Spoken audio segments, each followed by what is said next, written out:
Eclesiastes capítulo 11, versículo 5.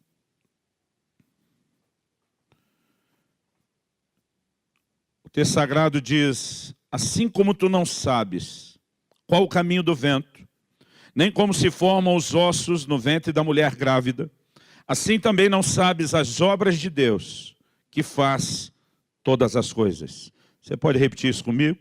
Diga: assim como tu não sabes qual o caminho do vento, nem como se formam os ossos no ventre da mulher grávida, assim também não sabes as obras de Deus, que faz todas as coisas. Vamos tentar uma versão mais animada, senão nós deixamos as frases muito pequenas. Então vamos tentar de novo. Assim como não sabes qual o caminho do vento, nem como se formam os ossos no ventre da mulher grávida, assim também não sabes as obras de Deus, que faz todas as coisas. Esse texto, em primeiro lugar, nós podemos destacar que ao falar das obras de Deus, ele menciona um Deus que faz todas as coisas. Eu quero hoje falar a respeito da forma de Deus agir e de trabalhar, e o propósito, a intenção da minha mensagem é exaltar a soberania de Deus.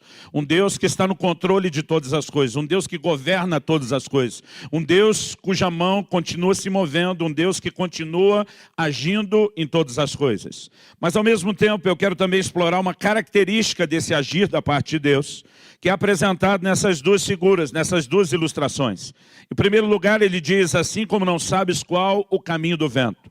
Essa palavra traduzida aqui, não sabes, ela foi, na verdade, traduzida na NVI, a Nova Versão Internacional, como não conhece. Essa palavra no original hebraico é a palavra yada. Ela significa, seu significado primário é conhecer, mas um dos significados apontados é perceber e ver. Fala de um conhecimento que envolve a percepção visual.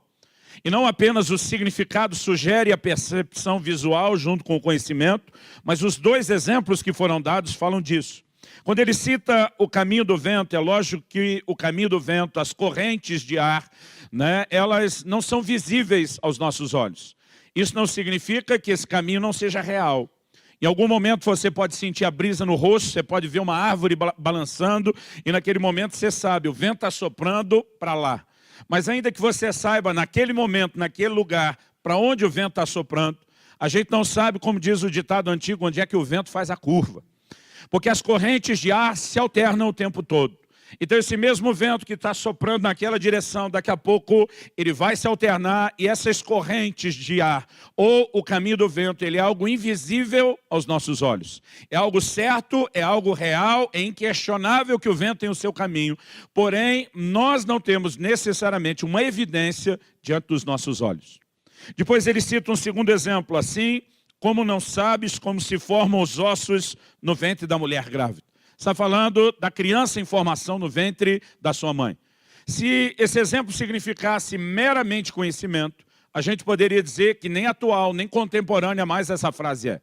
Porque hoje nós temos o conhecimento da biologia, de como se dá a calcificação, a formação dos ossos, o desenvolvimento da criança. No entanto, o que nós precisamos entender é que a Bíblia fala de um processo que acontece fora da vista dos olhos.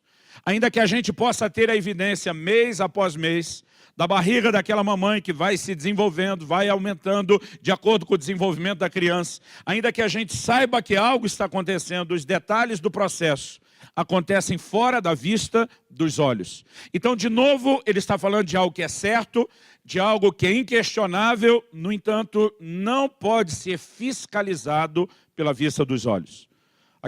Nas duas gravidez que nós tivemos ali dos nossos filhos, a Kelly passou por pelo menos 2 tomografias, ecografias em cada uma delas. E eu lembro que a gente conseguiu, através desses exames, do ultrassom ali, da ecografia, a gente conseguiu ver exatamente como os nossos filhos estavam em cada fase da gestação.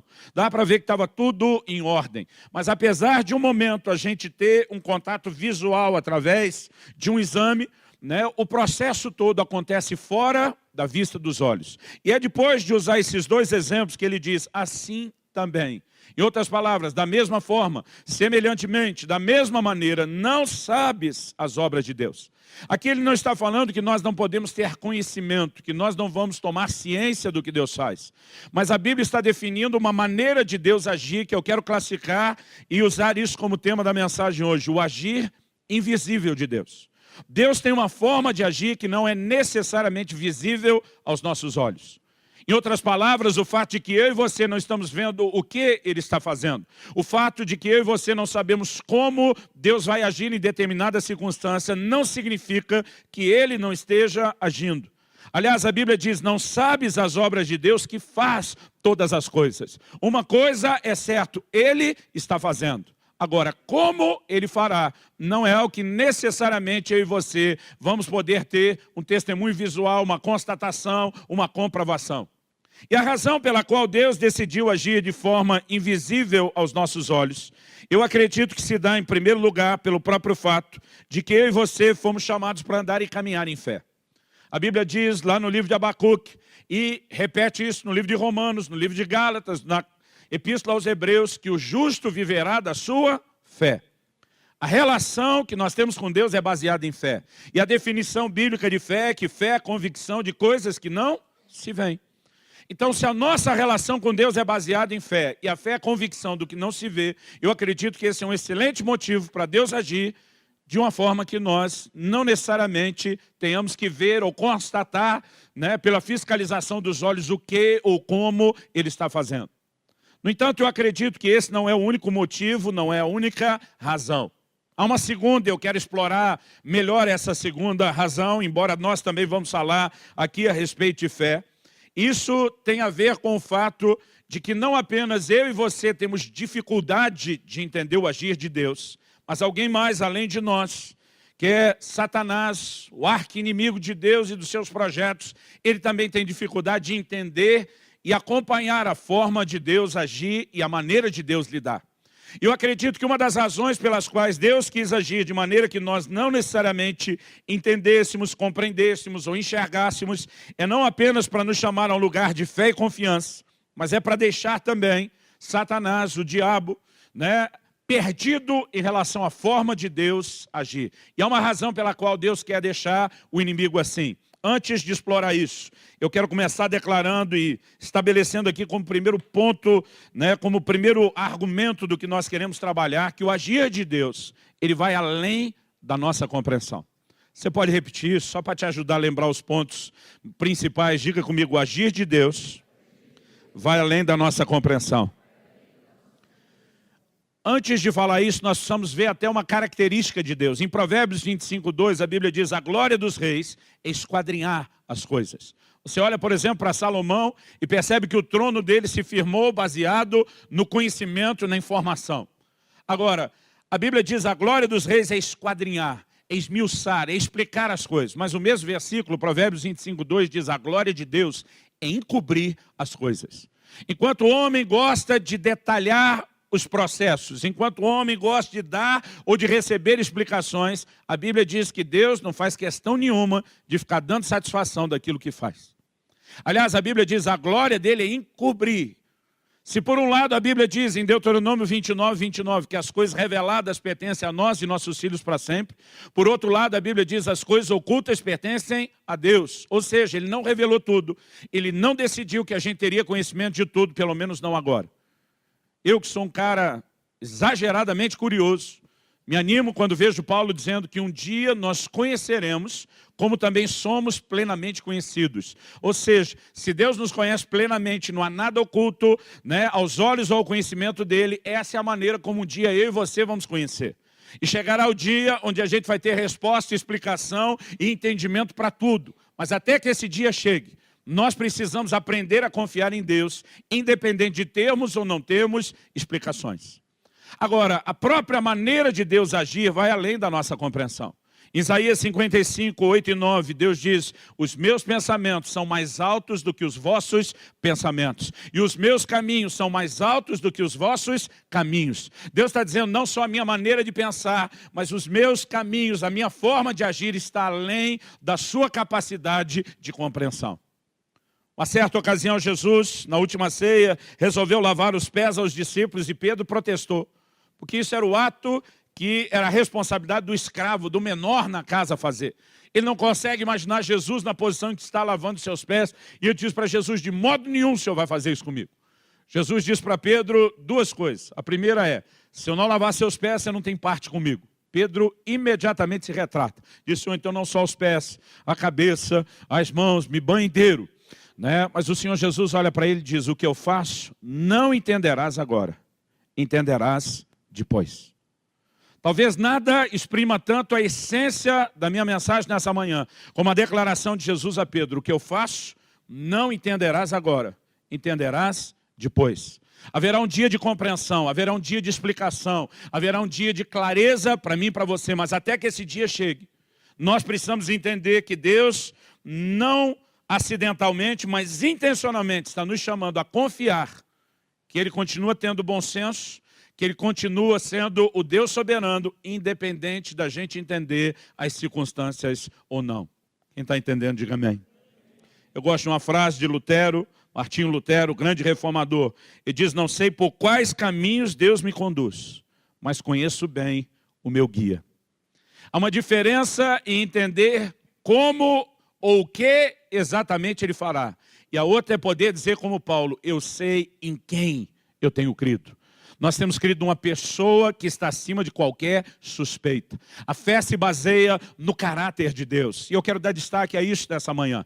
Mas, além de olharmos para o princípio bíblico de que o agir de Deus vai além da nossa compreensão, nós precisamos entender que não é apenas eu e você, não é apenas o ser humano que tem dificuldade de entender a mente de Deus, os pensamentos, a sabedoria de Deus. No Evangelho de Mateus, no capítulo 16, o Senhor Jesus está conversando com os seus discípulos e nós vemos dois momentos, um onde Pedro dá uma bola dentro e outro onde dá uma bola fora. Nos dois, Jesus reconhece que Pedro não falou de si, mas debaixo de uma inspiração do mundo espiritual. Na primeira, Jesus diz, Pedro, não foi carne e sangue quem te revelou, mas meu Pai que está no céu. Ele está dizendo, essa bola dentro foi o sussurro do Espírito Santo, a inspiração de Deus em você. Mas no segundo momento que Pedro dá uma bola fora, Jesus trata novamente não apenas como se fosse Pedro sozinho falando de si mesmo. Jesus diz, para trás de mim, Satanás. Mateus 16, 23. Ele diz, porque não cogitas, a palavra cogita significa não pensas, nas coisas que são de Deus, e sim nas que são dos homens. Então aqui nós precisamos entender algo importante. Se definitivamente a forma de pensar de Deus está acima da forma de pensar e de raciocinar do ser humano, a ponto de a gente não conseguir acompanhar Deus. Em 1 Coríntios 2,14 a Bíblia diz, o homem natural, psíquico, entrega ao seu psique a sua razão, não entende as coisas do Espírito porque para ele são loucura. Então nós não conseguimos acompanhar a mente de Deus, é um fato. Por outro lado, a Bíblia está dizendo que Satanás, ele também tem uma forma de pensar parecida com a do homem. Ainda que a sua mente seja mais elevada do que a nossa. A Bíblia diz que o homem foi criado um pouco menor do que os anjos. E Satanás é nada mais, nada menos do que um anjo caído. A nossa posição é inferior a deles. A mentalidade, a inteligência, a sagacidade de Satanás, né? Como um anjo está além do nível que a minha e a sua mente consegue alcançar. A Bíblia diz que por ocasião da queda, a sua sabedoria se corrompeu. Não diz que ele perdeu ela, diz que ela se corrompeu para o mal. Mas a Bíblia continua destacando a sua astúcia, a sua sagacidade. Agora, apesar de uma mente superior, ele tem uma maneira de processar igual a nossa. É a mesma coisa você colocar dois computadores, um do lado do outro. Né? Você pega uma máquina dessas bem antiquada e bota do lado um servidor de última geração. Ninguém vai questionar que aquele processador tem um poder de fogo muito maior do que o computador antigo. Mas se você coloca nos dois o mesmo sistema operacional, ele pode ter uma velocidade diferente ali na hora de processar, mas os dois vão processar exatamente da mesma forma. E nós podemos dizer que a forma de Satanás de pensar é parecida com a do homem. E justamente por conta disso, ele não consegue entender a forma de Deus agir. E eu quero te mostrar nas Escrituras que Deus decidiu usar isso intencionalmente. Abre aí sua Bíblia comigo no livro de Efésios, no capítulo 3. E nós vamos ler do versículo 8 até o 10. Efésios 3, de 8 até o 10. O apóstolo Paulo, pelo Espírito Santo, está dizendo o seguinte: a mim, o menor de todos os santos, me foi dada essa graça de pregar aos gentios o evangelho das insondáveis riquezas de Cristo e manifestar qual seja a dispensação do mistério, desde os séculos, oculto em Deus que criou todas as coisas, para que pela igreja a multiforme sabedoria de Deus se torne conhecida agora dos principados e potestades nos lugares celestiais. Vou ler o 11 também. Segundo o eterno propósito que estabeleceu em Cristo Jesus, nosso Senhor. A Bíblia está falando de um eterno propósito, ou do que normalmente na teologia chamamos o propósito eterno de Deus. Deus se move dentro de um planejamento. Ele não é pego de surpresa, ele não improvisa, ele é o Deus presciente, ele é o Deus onisciente. Eu lembro de um dia que meu filho perguntou: pai, o senhor pode me dar um texto bíblico que mostre que Deus sabia que o homem ia pecar, além do fato de que a gente já sabe que ele é onisciente? Falei, bom, a Bíblia diz que Jesus é o cordeiro morto antes da fundação do mundo. O homem só pecou, o homem só foi criado depois do mundo ter sido criado. O homem só pecou depois de ter sido criado, mas antes da fundação do mundo, Deus já tinha provido um sacrifício. Deus sabia exatamente tudo que iria acontecer, e ele tinha um plano, ele jamais foi pego de surpresa. Agora, Deus, nesse seu propósito, nesse plano eterno, diz o versículo 8, Paulo diz, foi dada a ele a graça de pregar o evangelho, ele diz, das insondáveis riquezas. Ele diz, há tanta riqueza por trás disso que a nossa mente não consegue penetrar, não consegue entender, não consegue dissecar. Ele diz no verso 9, e manifestar qual seja a dispensação do mistério. Essa palavra traduzida mistério é sinônimo de segredo. Deus tinha um segredo. E ele diz o seguinte, que esse segredo ou esse mistério, desde os séculos, estava oculto, estava escondido em Deus. O Deus que planejou todas as coisas guardou um segredo consigo, um mistério. E ele diz, eu vou deixar isso oculto, escondido, só vou manifestar na hora certa. E é no versículo 10 que ele diz, para que agora, pela igreja, nesse tempo, aquilo que antes ficou guardado, escondido, possa ser manifestado. Ele diz, para que agora, a multiforme sabedoria de Deus. Essa expressão fala que a sabedoria de Deus tem muitas formas. Irmão, deixa eu te dizer algo, você não pode botar Deus dentro de uma caixinha. Deus é muito maior do que isso. A sua sabedoria é infinita. Ela é chamada na Bíblia de multiforme. E a Bíblia diz que esse Deus de multiforme sabedoria, pela igreja, decidiu tornar conhecida dos principados e potestades nas regiões celestiais. É a maneira como a Bíblia se refere ao reino das trevas, ao exército do mal e de Satanás. E a Bíblia diz que pela igreja, Deus decidiu jogar na cara dos principados e potestades sua multiforme sabedoria. Como nós entendemos isso? Os capítulos 1 e 2 de Efésios são talvez dos capítulos mais profundos da Bíblia. Paulo está falando justamente dessa surpresa.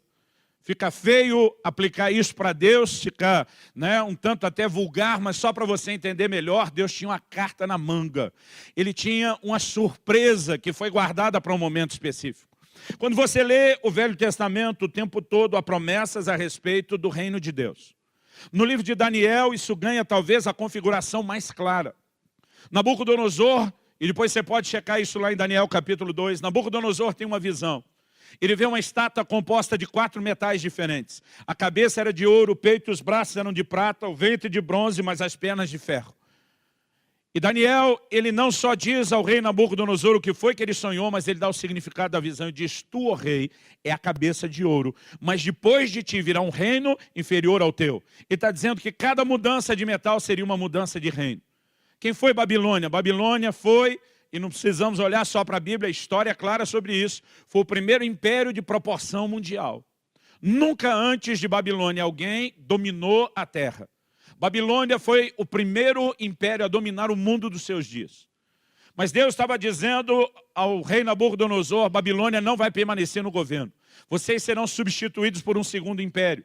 E o livro de Daniel já mostra que foram os medo-persas que assumiram o controle depois da Babilônia. Mas Deus estava dizendo, haverá ainda um terceiro império. E na sequência vem a Grécia de Alexandre o Grande, o terceiro império a dominar o mundo dos seus dias. Mas Deus estava dizendo, ainda haverá uma quarta mudança de metal, ou seja, um quarto império, que nós sabemos foi o Império Romano.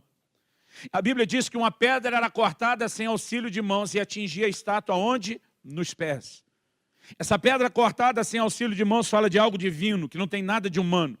Na verdade, a pedra é algo recorrentemente usado para falar de Jesus como Messias. A pedra que os edificadores rejeitaram, a pedra de esquina, a pedra angular. E essa pedra vem e atinge a estátua nos pés. O que é que Deus estava falando profeticamente, simbolicamente? O Messias virá nos dias do quarto império mundial. E quando ele vier, a Bíblia diz que essa pedra atingiu a estátua nos pés e esmiuçou a estátua toda. Deus estava dizendo que quando ele vier, ele vai colocar fim ao reino dos homens. E a Bíblia diz que essa pedra foi crescendo e se tornou uma montanha que encheu toda a terra. Deus estava dizendo, eu vou deixar essa brincadeira do homem governar a terra, durar 4 impérios, depois eu boto isso no chão e eu vou estabelecer o meu próprio reino. Agora, vamos pensar, e aí faz mais sentido a mensagem de Jesus. Jesus aparece nos dias do quarto império, o Império Romano.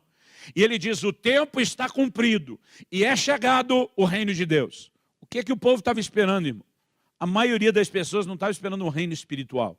Eles estavam pensando, Deus vai derrubar o governo dos homens, ele vai governar a terra, mas eles estão pensando numa sequência de governo. Deus governará fisicamente a terra. Quando os discípulos decidiram caminhar com Jesus, crendo que ele era o Messias, eles não entendiam nada de um reino espiritual. O que eles estavam esperando é um reino físico.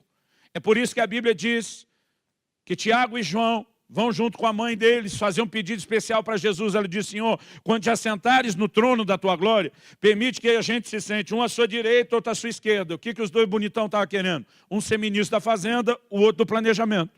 Está dizendo, quando o Senhor for governar a terra, nós queremos ser os caras de maior influência do seu lado. A Bíblia diz que os 10 se aborreceram com ele, com os dois. Por que se aborreceram com eles? Porque todos os 10 também queriam sentar à direita e à esquerda.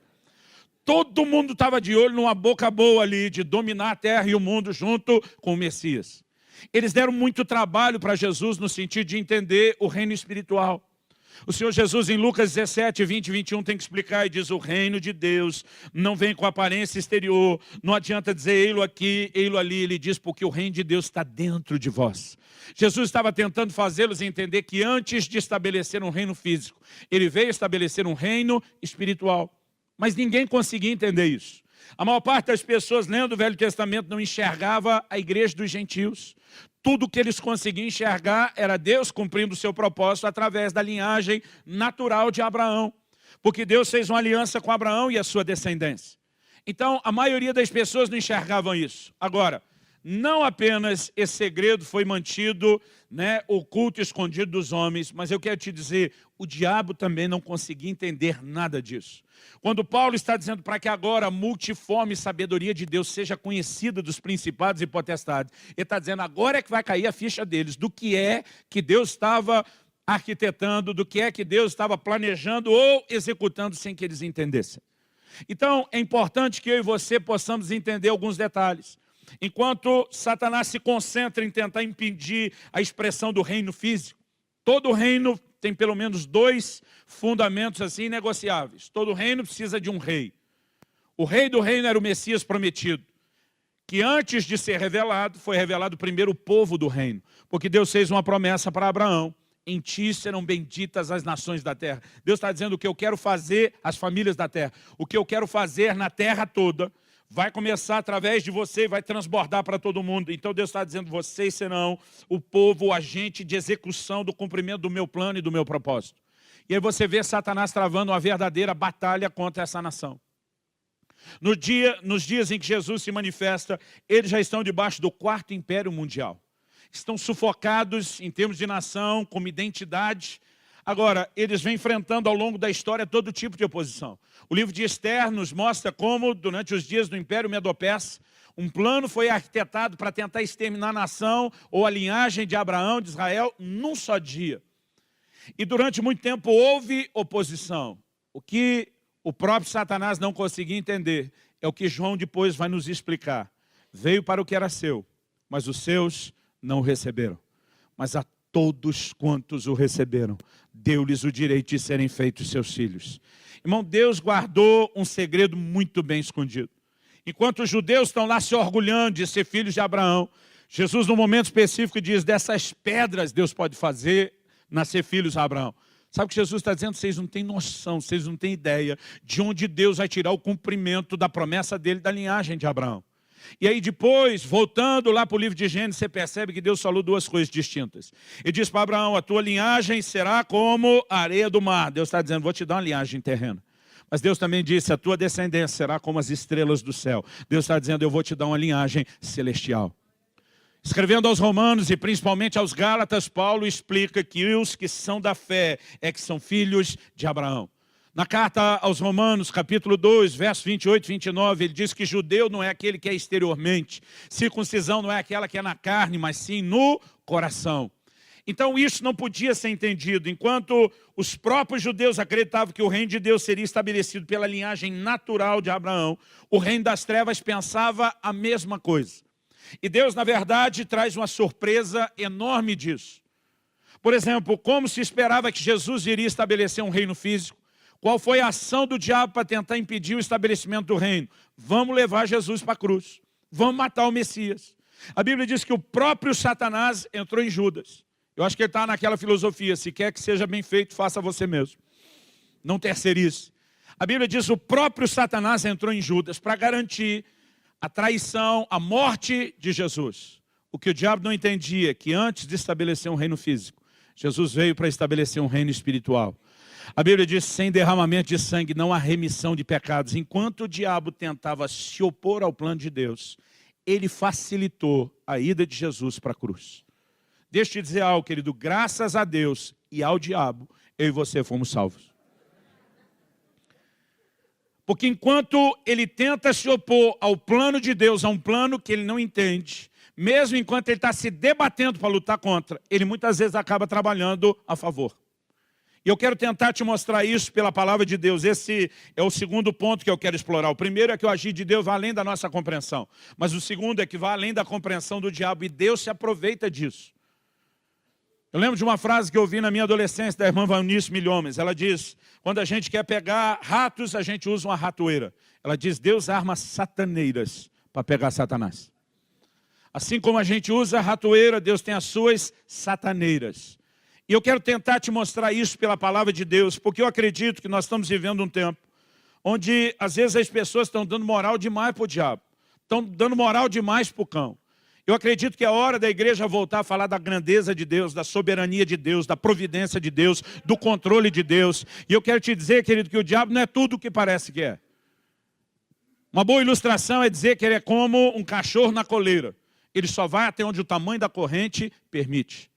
Aliás, Lutero, ele fez a seguinte declaração, o diabo é o diabo de Deus. Ele com isso não está tentando de forma alguma dizer que os dois formaram uma parceria. Mas que o diabo não é páreo para se opor aos planos de Deus. Que mesmo tentando lutar contra Deus, ele está debaixo de controle, ele não está fora de controle, ele está confinado a determinados limites. E deixa eu te dizer algo, querido, quando chegar a hora de tirar o diabo de circulação.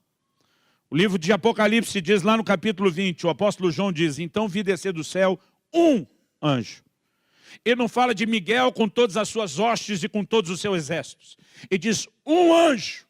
Na hora certa, um anjo será suficiente para tirar o diabo de circulação. Eu quero te dizer, querido, o diabo pode ter lá o seu poder, mas aquele que está em nós ainda é maior do que aquele que está no mundo. Nenhum de nós tem que deitar no chão e fingir de morto quando ele estiver passando por perto. Nenhum de nós tem que temer a sua força ou o seu poder.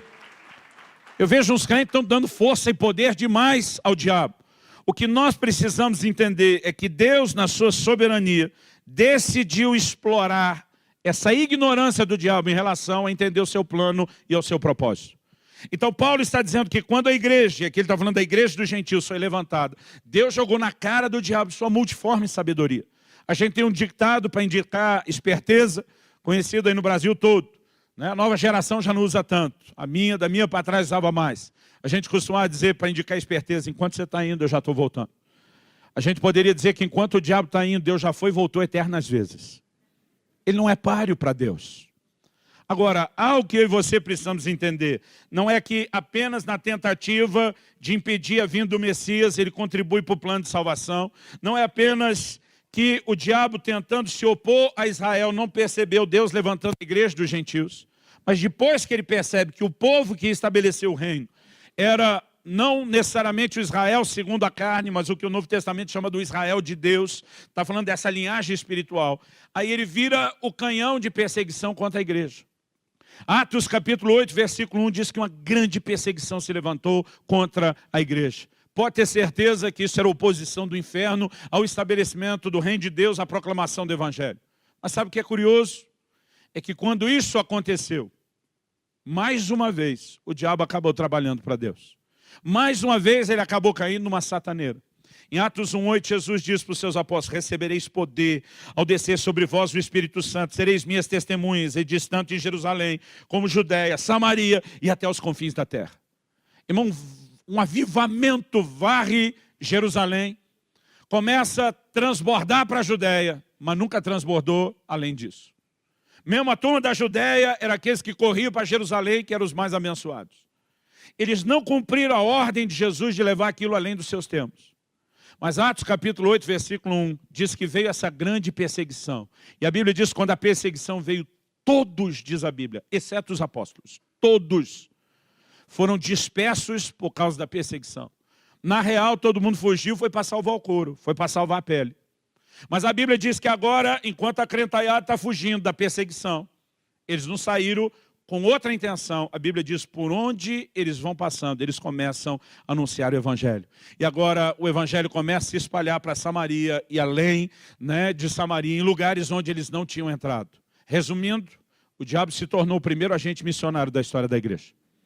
Quando ele tentou abafar e reprimir a igreja, ele conseguiu com essa espalhar o evangelho. O que é que eu e você podemos e precisamos enxergar nisso? Há um Deus no controle de todas as coisas. Há um inimigo que não é páreo para fazer frente de oposição real ao plano e ao propósito de Deus. E nós precisamos confiar num Deus que está no controle. Porque talvez é só com essa perspectiva que você vai entender uma outra verdade bíblica. Eu gosto de chamá-lo de permissões divinas para ações satânicas. Do que se trata? Quando você lê o livro de Jó, irmão, e pensa num livro que eu não gostava de ler na Bíblia. Dizem os historiadores que Lutero queria tirar um livro da Bíblia, era o livro de Tiago. Porque ele vem trazendo como reformador a mensagem de que a salvação é pela fé e não pelas obras. E quando ele esbarrava lá no livro de Tiago, Tiago diz, me mostra a sua fé que eu te mostro minhas obras. Ele não gostava nada daquilo. Eu já tive vontade de tirar um livro da Bíblia. Não era o de Tiago, era o livro de Jó. Porque, irmão, pensa numa coisa que me deixava desconfortável. Era Deus ter permitido o diabo fazer algo contra Jó. Lá dentro de mim eu pensava, não, Deus, você não pode fazer isso. O Senhor é Deus, o Senhor ganha para proteger a gente. O seu trabalho é esse. O Senhor não pode fazer isso. Irmão, eu tentei me associar a todo tipo de explicação que encontrei que culpasse o Jó, para tentar salvar Deus no final das contas. Porque eu dizia, se Jó for o culpado, nós inocentamos Deus na história. Então, eu comecei a argumentar junto com outros, aumentar algumas coisas, dizendo, não, o problema de Jó foi o medo. Em Jó 3,25 ele diz, o que eu temia me sobreveio, o que eu receava me aconteceu. E deixa eu te dizer, irmão, o medo não é coisa boa, não. Eu gosto de dizer que o medo é uma fé ao contrário, ao avesso. É a convicção de algo ruim que vai te acontecer. A gente não deveria dar lugar ao medo na nossa vida. Eu ficava, não, Jó tinha medo do seu filho pecar. Depois do banquete, ele nem sabia se pecou, já ia fazer sacrifício. Jó abriu a porta do medo. Foi assim que o diabo entrou. Mas um dia uma pessoa muito querida chegou para mim e falou, pastor, me ajude a entender. Com a sua sabedoria. Ela foi de um jeito que pareceu quem era o entendido da coisa, era eu. Ela falou, eu ouvi essa explicação sua que você deu a respeito de Jó, de como ele deu lugar pelo medo. Ela disse, só o que eu não entendo, e eu queria que você me explicasse, é porque lá em Jó, no capítulo 1, no versículo 10, Deus joga na cara do cão e diz literalmente o seguinte, viste meu servo Jó? Não há homem justo e irrepreensível como ele na terra. Eu queria entender como é que Deus chama o cara de irrepreensível e você encheu ele de culpa a respeito de tudo que aconteceu. Quando ela falou isso, eu já engoli seco. Porque Deus chamar de irrepreensível tem que ter mais peso do que a gente achar que alguém é irrepreensível. Em outras palavras, Deus está dizendo, Jó não fez nada para merecer isso. Jó não é o culpado das coisas que vão acontecer. Aliás, na hora ela falou, pelo contrário, o diabo ainda responde assim, também você abençoou as obras das suas mãos e o cercaste com uma sebe. A palavra sebe significa um muro. Sabe o que o diabo está dizendo para Deus? Você, além de ter abençoado Jó, ainda protegeu ele. O diabo diz, me deixa tocar nele. Ela disse, se o Jó já tivesse dado a permissão, a brecha, como a gente diz na gíria de crente, o diabo tinha que pedir para Deus. Ela diz, imagina hoje que um crente está uma brecha do tamanho do mundo inteiro, mas o diabo não entra. Não, vamos ver se Deus deixa eu entrar pela brecha. Quando a Bíblia diz, não deis lugar ao diabo, irmão, é que se você der lugar, ele entra e ele não precisa da permissão de Deus. O diabo só pode tocar em alguém com permissão, ou nossa, ou na ausência da nossa, uma permissão soberana de Deus. O que a Bíblia está dizendo é que o diabo vai pedir permissão para Deus, por Deus que chamou Jó de irrepreensível. Em outras palavras, a culpa não é de Jó. A responsabilidade não é de Jó. Quem deu a autorização não foi Jó. E era isso que me deixava agoniado, desesperado, lendo o livro de Jó. No entanto, quer você goste da ideia, quer não, quer a gente entenda, quer não, o que nós temos é uma permissão divina para uma ação satânica. E se fosse só aqui, irmão, a gente brigava e discutia um pouco mais. Mas é algo que você vai encontrando ao longo da Bíblia. Lucas 22, versos 31 e 32. Jesus tem uma conversa com Pedro, no mínimo, como diria o carioca, sinistra. Jesus olha para Pedro e diz, Simão, Simão. Aliás, por 7 vezes na Bíblia Deus chama o nome de alguém, 2 vezes seguidas. E todas as 7 vezes tem uma crise. Eu acho que se Pedro já entendesse desse mistério bíblico, já tinha gelado a espinha dele só de ouvir Simão, Simão. Jesus disse, Simão, Simão, Satanás pediu para peneirar vocês, como se peneira o trigo. O irmão vai dizer que não é sinistra essa conversa? Você está andando do lado de Jesus, diz, ó, negócio é o seguinte, o cão pediu uma permissão aí para a peneira comer solta para o lado de vocês. Ele quer passar a peneira e ver o que é que sobra. Imagino Pedro olhando para Jesus, meio assustado, desconfortável com esse tipo de assunto, dizendo, mas Jesus, o senhor não ia permitir uma coisa dessa, ia? Na minha cabeça, a Bíblia não diz o que aconteceu, imagino Jesus olhando para o lado, mantendo silêncio, ou talvez até dando uma assobiada, imagino Pedro ficando agoniado de Jesus. O senhor não ia deixar uma coisa dessa, nem de brincadeira, né? Mas a verdade é que Jesus responde o que para ele? Jesus diz, Pedro, eu roguei por ti, para que a tua fé não desfaleça. Sabe o que ele está dizendo? Permissão concedida, Pedro. A peneira vai comer solta para o lado dos céus. Mas isso não significa abandono. Jesus diz, eu roguei por ti, para que a tua fé não desfaleça. Ele diz, e tu, quando te converteres, fortalece os teus irmãos. Sabe o que Jesus está dizendo? O fato de eu permitir que a peneira do diabo venha contra vocês não significa que eu estou abandonando. Pelo contrário, eu estou intercedendo em seu favor, para que a sua fé não desfaleça. Eu não abandonei você, Pedro. E deixa eu te dizer uma coisa, você vai sair dessa melhor do que entrou. Você vai sair dessa melhor do que entrou. E é uma perspectiva que eu e você precisamos ter, querido, de como Deus pode gerenciar circunstâncias difíceis que eu e você enfrentamos. A Bíblia fala dos amigos de Daniel que passaram literalmente por uma prova de fogo. Mas a Bíblia diz que quando eles saíram da fornalha, não havia cheiro de fumaça, não tinha queimado um fio de cabelo sequer. Mas a Bíblia fala de uma única coisa que o fogo teve o poder para queimar: as amarras que os prendiam. O rei Nabucodonosor olha e diz, nós não lançamos 3 homens amarrados no fogo. Aquela turma ganha para concordar com o rei, diz, é verdade, rei. Ele diz, eu porém vejo 4 homens soltos, passeando na fornalha. E algo que eu entendo nesse texto, que eu vejo Jesus falando para Pedro, querido, é que não importa aquilo que você esteja passando, isso não significa abandono. O 4º homem se manifestou naquela fornalha, e eu creio que Deus está declarando, nunca te deixarei, jamais te desampararei, eu estou convosco todos os dias até a consumação dos séculos. Isso não significa abandono. Jesus está dizendo, eu roguei por você para que a sua fé não desfaleça, Pedro. Mas você vai sair dessa melhor do que entrou. Sabe o que Jesus está dizendo? Eu decidi aproveitar um ataque de Satanás contra vocês para torná-los mais fortes, para torná-los melhores, para torná-los capacitados, para além de ter uma fé firme, vocês poderem abençoarem outros de uma forma distinta. Sabe o que Jesus está dizendo? O que eu estou colocando diante de Satanás é uma sataneira. O que eu estou colocando diante dele é uma armadilha. O que ele acha que é simplesmente uma oportunidade de feri-los, eu vou usar para reverter disso bem em seu favor. E a gente precisa entender isso na Bíblia. Carta à igreja de Esmina, no Apocalipse. Apocalipse 2:10. Irmão, tenta imaginar o seguinte, João, o apóstolo amado, tem as visões gloriosas da ilha de Patmos. O próprio Jesus envia um anjo. E esse anjo diz para João, você vai escrever carta para 7 igrejas da Ásia. Vamos imaginar que fosse hoje. E o Senhor selecionasse aqui 7 igrejas do Paraná.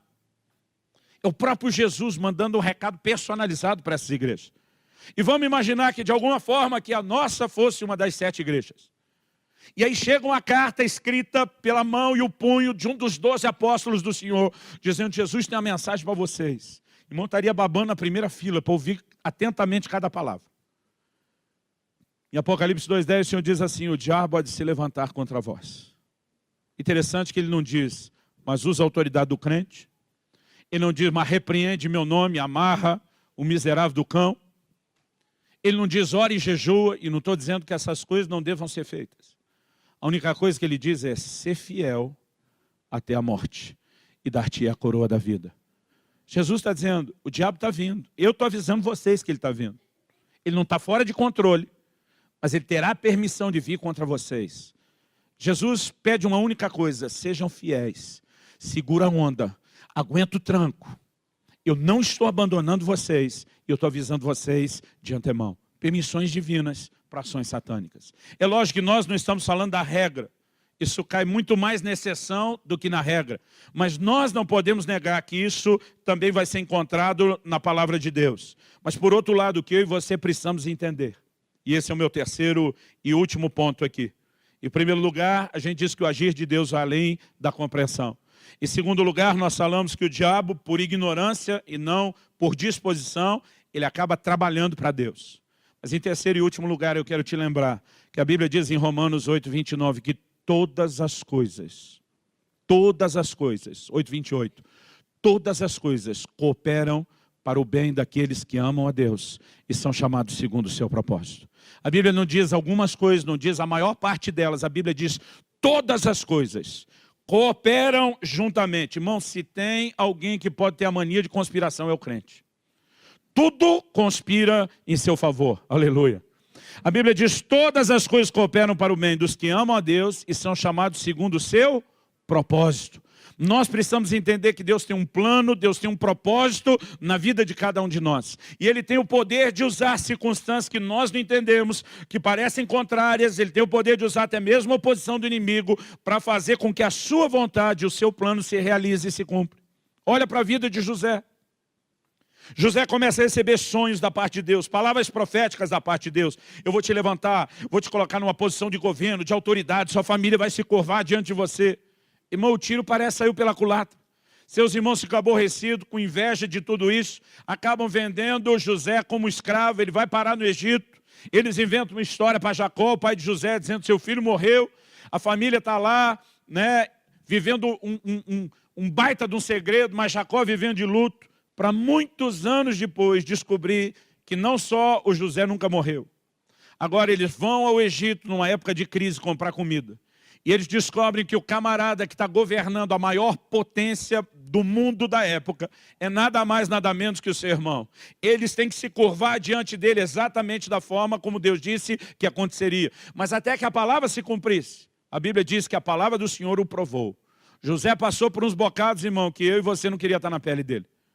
Como escravo, a Bíblia diz que ele está prosperando, tem o favor do Senhor, mas a mulher de Potifar começa a dar em cima dele, ele se recusa a quebrar o princípio, o plano, o propósito de Deus, acaba injustamente na cadeia. Na cadeia está lá José, se torna, quando era escravo, a Bíblia diz que ele se tornou chefe dos demais escravos. Na cadeia ele se torna chefe dos presos, até que chega o dia em que ele, de fato, vê o cumprimento da palavra de Deus. Quando ele encontra seus irmãos que estão apavorados, porque agora sabe que ele tem o poder de retaliação contra eles. José dá uma explicação que eu quero que você leia comigo. Gênesis 45, de 5 a 8. Gênesis 45, de 5 a 8.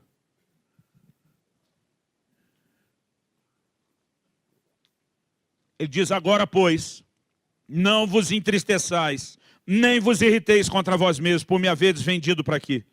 Porque para a conservação da vida, Deus me enviou adiante de vós. Quem que enviou? Deus. Verso 6, porque já houve 2 anos de fome na terra, ainda restam 5 anos em que não haverá lavoura nem colheita. Deus me enviou adiante de vós. Quem enviou? Para conservar a vossa sucessão na terra e para vos preservar a vida por um grande livramento. Assim não fostes vós que me enviaste para cá, e sim... Por 3 vezes seguidas ele afirma, Deus me enviou para cá. E diz, e sim, Deus que me pôs por pai de Faraó, senhor de toda a sua casa, e como governador em toda a terra do Egito. O que nós enxergamos aqui, querido? A soberania de Deus. Significa que Deus manipulou o coração dos irmãos de José, feito fantoche, para forçar que aquilo acontecesse? Não. Se você ir para Gênesis 50, no versículo 20, José, falando de novo com seus irmãos, ele mostra o outro lado da moeda. Em Gênesis 50, 20, ele diz, vós, na verdade, intentastes o mal contra mim. Ele está dizendo, o que vocês quiseram foi maldade mesmo. Vocês puxaram o meu tapete, o que vocês queriam era me derrubar. Ele diz, porém, Deus o tornou em bem, para fazer, como vedes agora, que se conserve muita gente em vida. José não está dizendo que Deus manipulou seus irmãos a fazerem aquilo com eles. Mas José está dizendo que Deus decidiu aproveitar a má intenção deles contra José, gerenciar isso e transformar em bênção. Porque deixa eu te dizer algo, querido, para Deus não existe refúgio. Toda e qualquer circunstância da minha e da sua vida é reciclável. Ele pode mudar, transformar, Ele pode usar tudo isso para não apenas nos colocar no trilho do cumprimento da sua vontade, mas ainda usar isso para extrair bênção para os outros. Porque Ele não apenas cumpriu a palavra que tinha na vida de José, mas Ele ainda usa isso para que José agora abençoe e sustente os seus irmãos. Aliás, esse é o único propósito de você ser abençoado e ser levantado para o lugar que Deus quer. Eu não acredito no gospel vingativo que muita gente está pregando e cantando hoje em dia. Que quem te viu passar na prova e não ajudou, agora vai ficar amargando.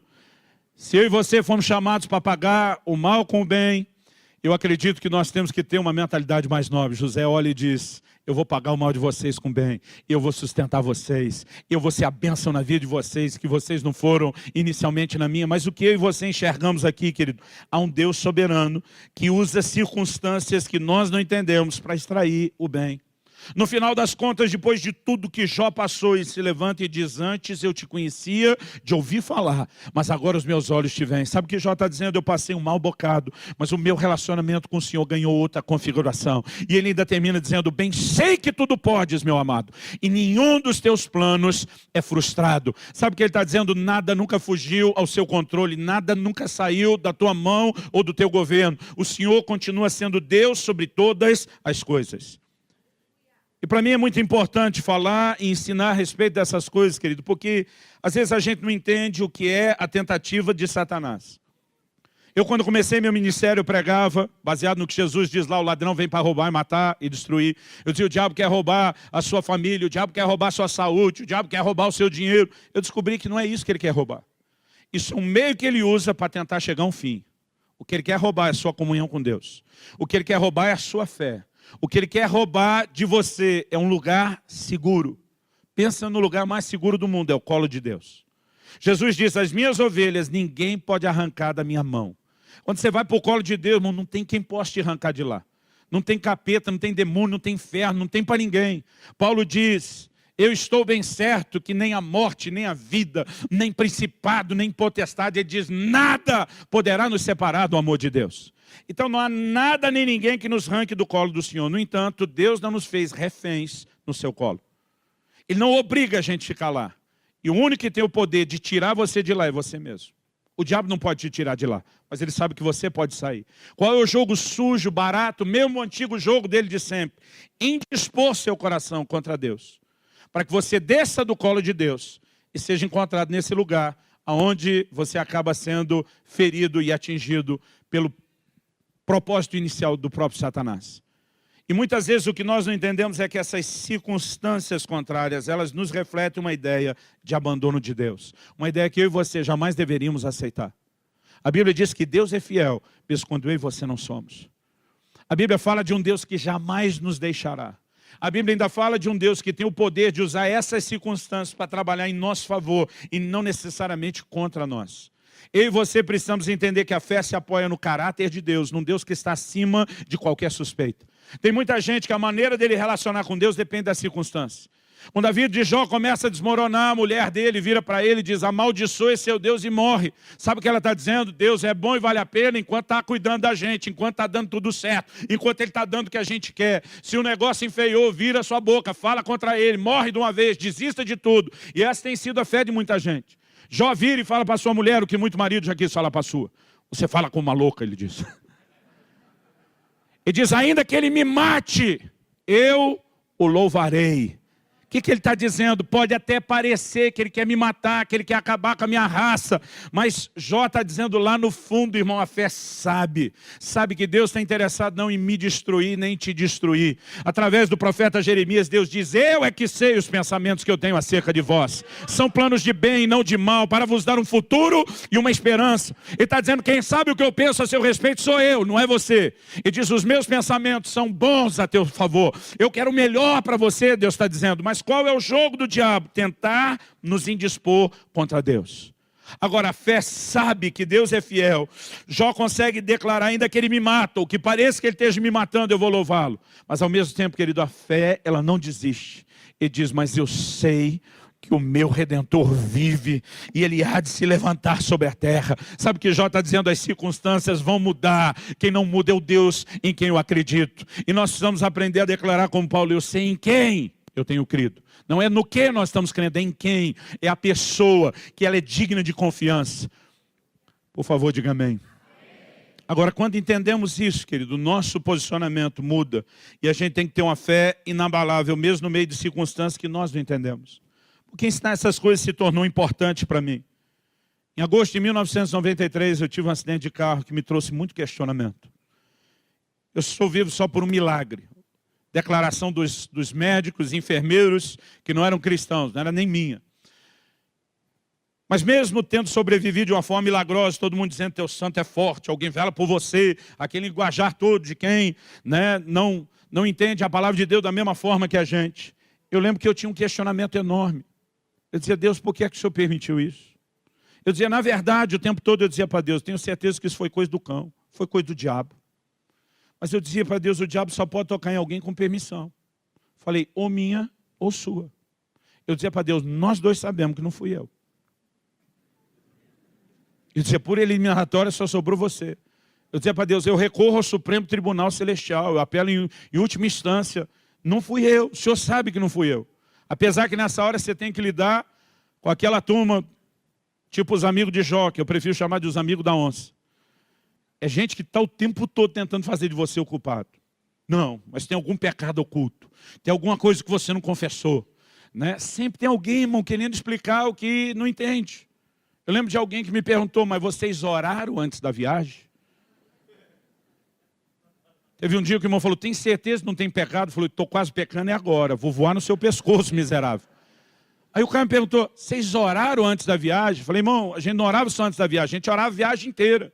O dia do meu acidente, a gente está 6 horas orando dentro daquele carro, sem parar. Pensa numa reunião de oração ambulante, irmão. Não estou falando de oração discreta, não, daquelas barulhentas, gritada, né? Um agito. Pensa numa reunião de oração. Não foi falta de oração. Não tinha nenhum pecado oculto, escondido. Mas eu dizia, Deus, isso foi coisa do inimigo.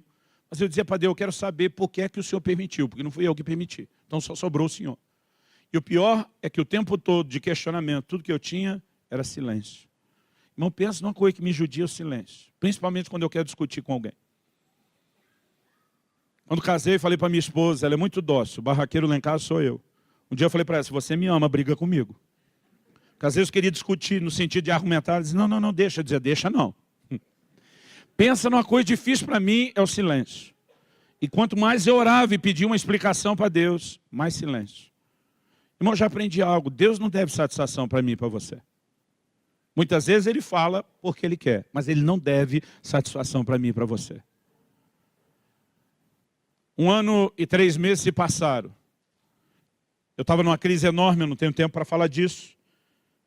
Mas eu lembro que depois de 1 ano e 3 meses, eu tive uma experiência que foi muito marcante. No dia da minha ordenação ao ministério pastoral, até esse acidente, eu estava num ministério só, itinerante, viajando o tempo todo, pregando, servindo muitas igrejas, mas não envolvido na igreja local. E durante aquele ano, Deus falou várias vezes ao meu coração, para as viagens, eu quero que você vá pastorear. Eu dizia para Deus, não vou não. Eu sou filho de pastor. Eu não gostei do que eu vi. A experiência, né, com a estrutura da época em que eu era garoto, eu dizia para Deus, eu posso ser qualquer coisa, menos pastor. A última coisa que você na minha vida é pastor. Hoje eu digo que eu já cheguei no fim da linha. Já cheguei na última coisa. Mas naquele ano eu lutei contra isso. Eu acredito que se eu tivesse cedido, as coisas não precisariam ter acontecido como aconteceram. Eu acredito que isso só acontecia em função da minha própria rebeldia. Mas a verdade é que aquele ministério estava assim, bombando. Eu com 19 anos de idade, querido, eu estava falando em ginásio cheio para 2, 3 mil pessoas, fazendo 2, 3 cidades por semana. A gente viu uma manifestação assim de curas e milagres na época de um sopro de Deus na nossa nação, que era um negócio extraordinário.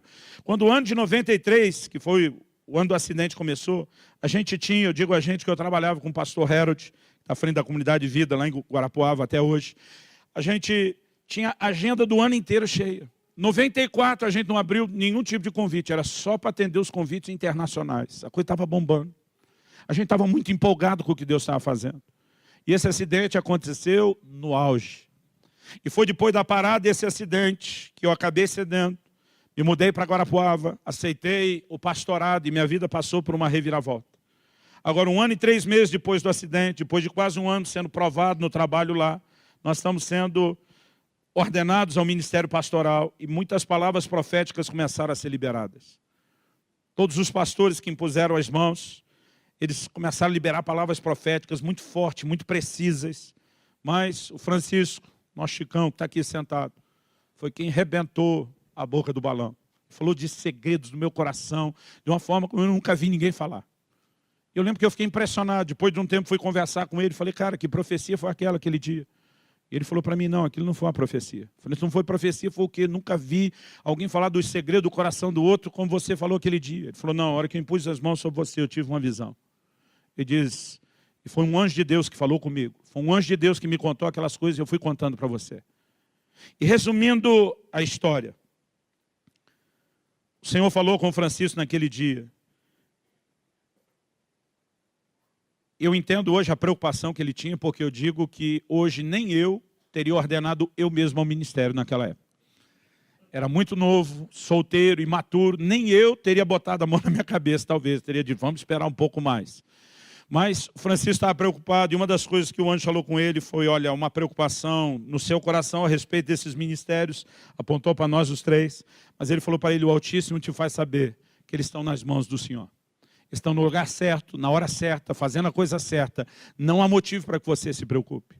E depois de tranquilizar ele, genericamente com nós todos, o anjo apontou para mim e o caldo entornou para o meu lado. E o anjo de Deus disse para ele, quanto porém a este? E essa foi a parte que eu não gostei. Porque o anjo disse assim, ele é rebelde. E ele não aceita o tratamento de Deus na vida dele. Pô, irmão, o anjo aparece para Daniel, chama de homem muito amado. Para Gideão, de homem valente. Para mim rolou só um rebelde. Eu me rebelei para tentar provar que não era rebelde, mas não adiantou. E diz, ele não aceita o tratamento de Deus na vida dele. O anjo diz, diga para ele que o acidente de carro que ele teve no ano passado foi de fato, como ele diz nas orações dele, uma tentativa de Satanás de destruí-lo. Mas o anjo diz, diga porém, por que Deus o permitiu? E essa é a hora que quase 23 anos depois do episódio, da palavra profética, quase 24 depois do acidente, eu ainda sinto vergonha de ter contado essa história. Porque eu passei mais de 1 ano em crise, questionando a justiça de Deus, a fidelidade de Deus, o amor de Deus, o cuidado de Deus.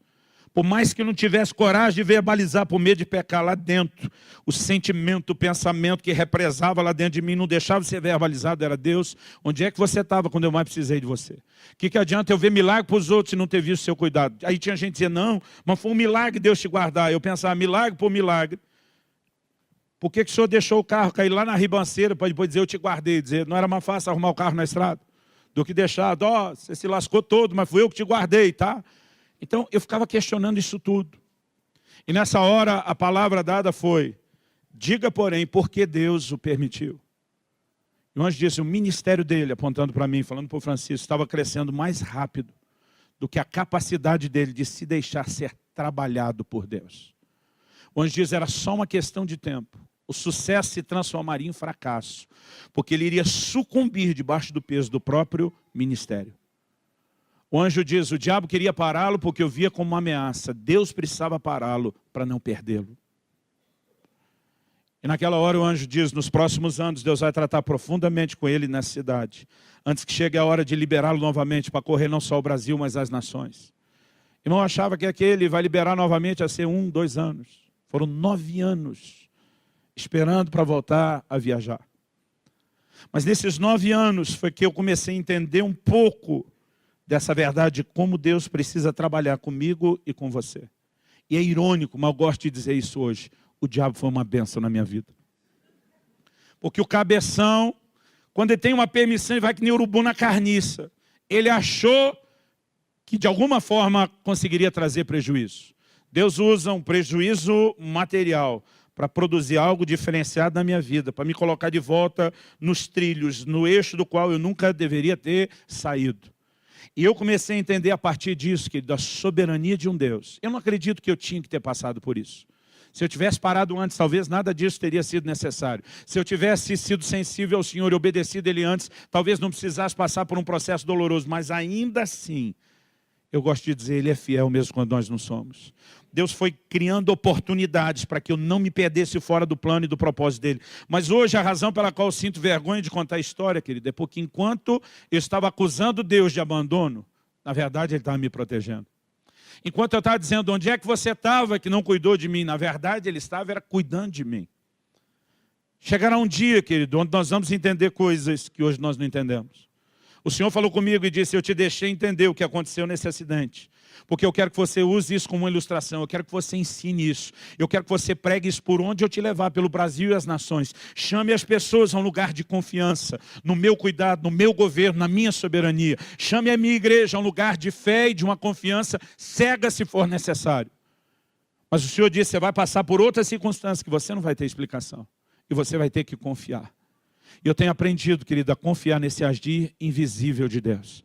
Eu não sabia que havia uma tentativa de Satanás contra mim. Eu não sabia que Deus decidiu usar uma sataneira contra o próprio diabo. Eu não sabia como Deus estava me guardando e protegendo. Mas a verdade, baseada não na minha história, não no meu acidente, mas no que a palavra de Deus diz, é que há um Deus cuidando de nós. É que todas as coisas concorrem juntamente para o bem daqueles que o amam e são chamados segundo o seu propósito. Você pode dizer amém? Vamos ficar em pé. Eu gostaria que você declarasse comigo mais uma vez, assim como não sabes o caminho do vento, nem como se formam os ossos no ventre da mulher grávida, assim também não sabes as obras de Deus, que faz todas as coisas. Olhe para cá um instante. Há um poema que ficou muito conhecido no Brasil, não pelo seu título. Ele, na verdade, ganhou uma espécie de apelido. A gente normalmente se refere a ele como Pegadas na Areia. O seu título original é Hoje Eu Tive um Sonho. A autoria desse poema é atribuída a uma missionária canadense chamada Margaret Powers. E ela descreve algo interessante, uma analogia interessante. Ela descreve a trajetória da sua vida como alguém que anda e trilha pela areia da praia. E ela percebe que atrás de si, enquanto anda, tem não um, mas 2 pares de pegada. E ela entende que o segundo par de pegada, embora não veja ninguém, é Deus andando ao seu lado. Mas há um momento onde vem o questionamento. Porque ela diz que ao olhar para trás, ela percebia que nos piores momentos da sua vida, ela enxergava só um e não 2 pares de pegada. O que a fazia equivocadamente questionar, Senhor, onde você estava nos momentos que eu mais precisei de você? Mas esse é o momento onde Deus explicava e dizia, minha filha, o par de pegada que sumiu não foi o meu, foi o seu. Nesses momentos eu estava te carregando no colo.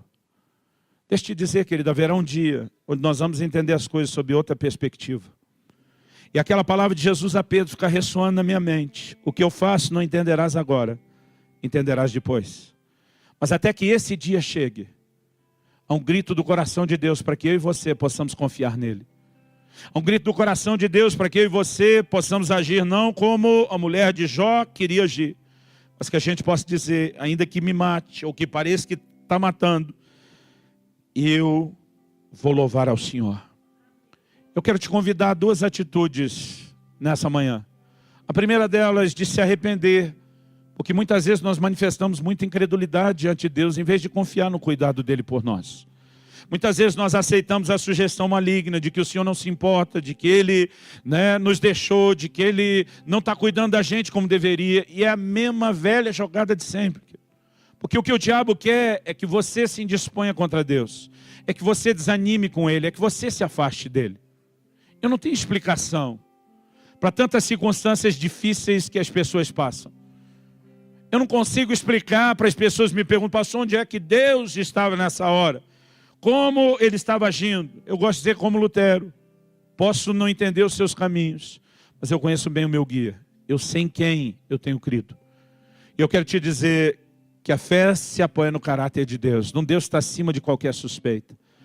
E eu quero te convidar não só a se arrepender da sua incredulidade, mas eu gostaria que a gente pudesse exaltar Deus pela sua soberania, pela sua grandeza, pelo seu governo. E que a gente pudesse dizer, Senhor, mesmo quando eu não entendo, eu posso reconhecer o fato de que o Senhor é fiel. De que o Senhor é fiel, de que o Senhor não nos abandona. Eu creio que nessa manhã Deus não quer apenas trazer uma explicação ou um esclarecimento para você. Eu creio que o Espírito Santo quer soprar e turbinar a sua fé hoje. Eu creio que Ele quer avivar a sua medida de fé. Eu creio que Ele quer te colocar num lugar, num patamar acima do qual talvez você esteja, onde a sua fé não se abale, onde você não se permita ser chacoalhado pelas circunstâncias. Porque há momentos que nós enfrentamos coisas que não entendemos. Mas a lição que eu tenho aprendido pela palavra de Deus, no meio de tudo que eu passei, Deus é fiel. Não importa o que está acontecendo à minha volta.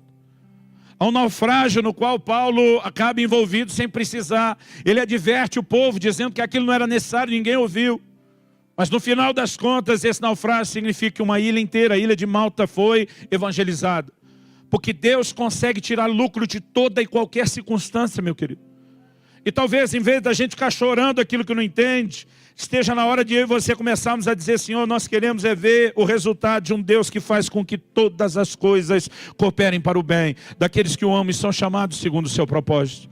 Eu gostaria que você pudesse levantar uma das suas mãos e que você pudesse começar a declarar a grandeza de Deus, a soberania de Deus. Um Deus que continua no controle e no governo de todas as coisas. Um Deus que tem a capacidade de usar circunstâncias, mesmo quando não é o que Ele planejou, mesmo quando nós estamos diante de consequências das nossas escolhas, mas um Deus que pode tirar lucro em nosso favor. Eu quero que você possa orar e dizer, Senhor, seja feita a Tua vontade, que a Tua vontade se cumpra na minha vida, que o Teu propósito se cumpra na minha vida. Eu quero te dizer que o controle da sua vida, que ele não está na mão das pessoas. Os irmãos de José acharam que tinham assumido as rédeas da vida dele. Mas a minha e a sua vida, o meu e o seu destino não está na mão de ninguém, está na mão de Deus. E se por alguma razão Deus tem permitido algumas circunstâncias, nós precisamos entender que a providência divina pode mudar isso completamente. Espírito Santo, vivifica a medida de fé de cada um hoje. Deus, nós te exaltamos pela Tua soberania, pelo Teu governo, pela Tua majestade, pela providência, pelo Teu controle, pela Tua soberania sobre todas as coisas. E nós queremos declarar, sabemos em quem temos crido, num Deus que está acima de qualquer suspeita. Oh, nós colocamos a nossa fé no Seu caráter, um caráter inabalável, inquestionável. Bendito para sempre seja o Teu nome. Tu és o Deus fiel, soberano, e nós te exaltamos. Eu oro que nessa manhã o Senhor não apenas fortaleça a fé dos meus irmãos e irmãs. Eu oro que haja consolo. Eu oro que haja cura, em nome de Jesus. Em nome de Jesus.